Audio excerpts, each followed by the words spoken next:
मंगो दुआ के शाला इंजदा नसीब होवे। मंगो दुआ के शाला इंजदा नसीब होवे। जद आवे मौत मैनू। बिस्मिल्लाहिर्रहमानिर्रहीम। अस्सलाम वालेकुम दोस्तों और बुजुर्गों नाज़रीन, ਤੁਹਾਡੇ ਸਾਹਮਣੇ अगली वीडियो ਦੇ ਨਾਲ ਹਾਜ਼ਰ ਹਾਂ।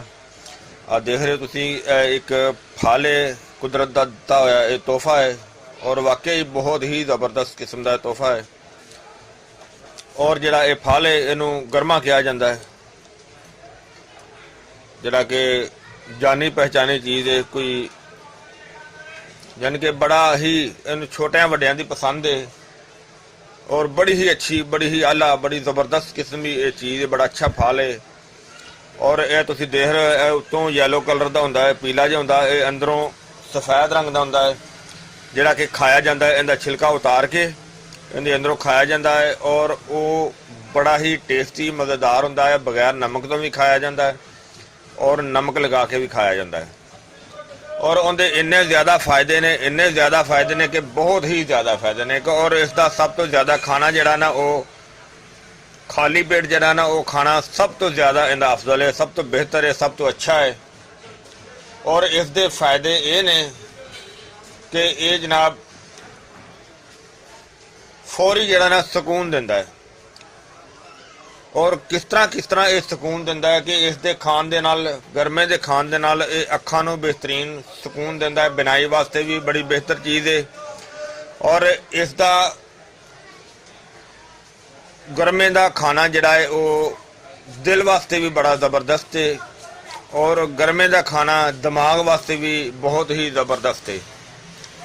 और इसनूं अगर ठंडा करके खाली पेट खाया जाए तो ये ब्लड प्रेशर वास्ते भी बड़ा ही बेहतर है। इस दे नाल ब्लड प्रेशर का लेवल भी बहुत बेहतर होंदा है, यानी कि डाउन होंदा है, कम होंदा है, इस सुकून दिंदा है।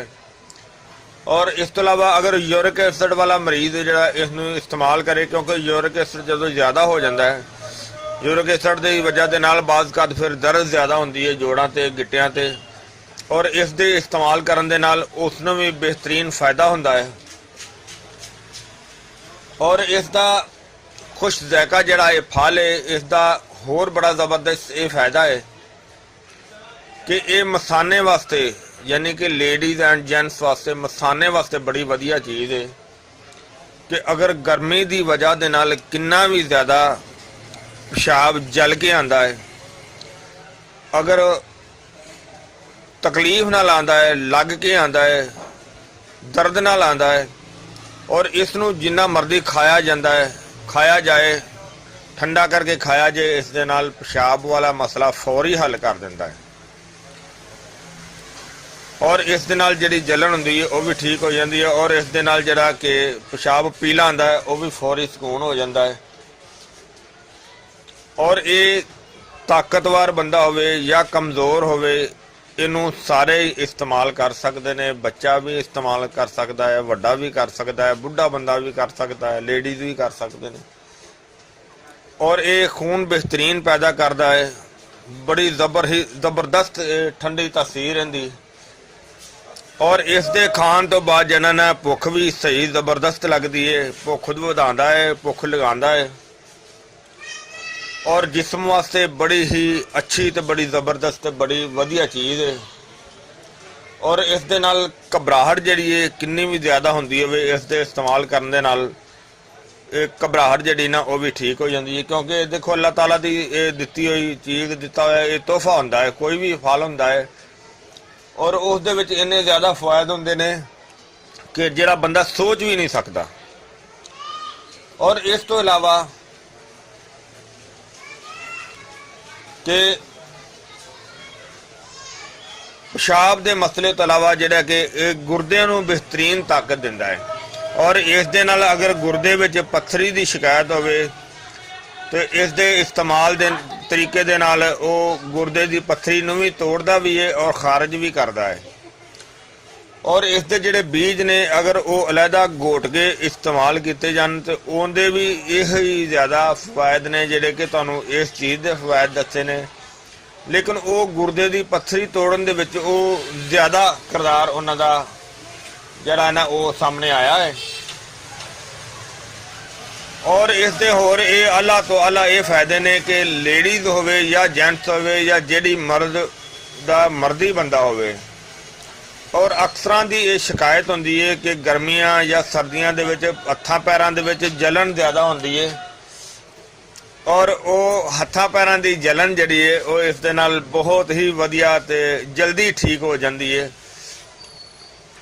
देखो अल्लाह ताला दी ज़ात ने एक इनू जड़ी बूटी भी क्या कह देवांगे क्योंकि इन्नियां बीमारियां दा इलाज है, इस वजह तो इनू जड़ी बूटी का नाम भी दे सकने। और ये फल तो है ही है जरा तुसी देख रहे हो कि अल्लाह ताला दी ज़ात ने बनाया साडे वास्ते, बल्कि हर मुसलमान वास्ते भी है, हर एक वास्ते भी है, जिन्हों भी अल्लाह ताला ने पैदा किया उसके वास्ते ये बड़ी अच्छी चीज़ है। तो इहदे इस तो इलावा पूरी जिस्म की बॉडी वास्ते इहदा बड़ा अच्छा किरदार है कि पूरे जिस्म को सुकून देने वाला ये फल है। दोस्तों ये उम्मीद है इंशाल्लाह कि ये तुहानू वीडियो अच्छी लगी हुई होगी। इनू तुसी लाइक करो, शेयर करो, सब्सक्राइब करना बिल्कुल नहीं भूलना क्योंकि शेयर करना सदका जारिया है, ताकि कोई भी देखेगा वो हर एक बंदे वास्ते सदका जारिया होंदा है। उम्मीद है इंशाल्लाह ये तुहानू वीडियो अच्छी लगी होगी। इंशाल्लाह अगली वीडियो नाल फिर मिलांगे। इजाज़त, अल्लाह हाफिज़, अस्सलाम वालेकुम वरहमतुल्लाहि वबरकातुहू।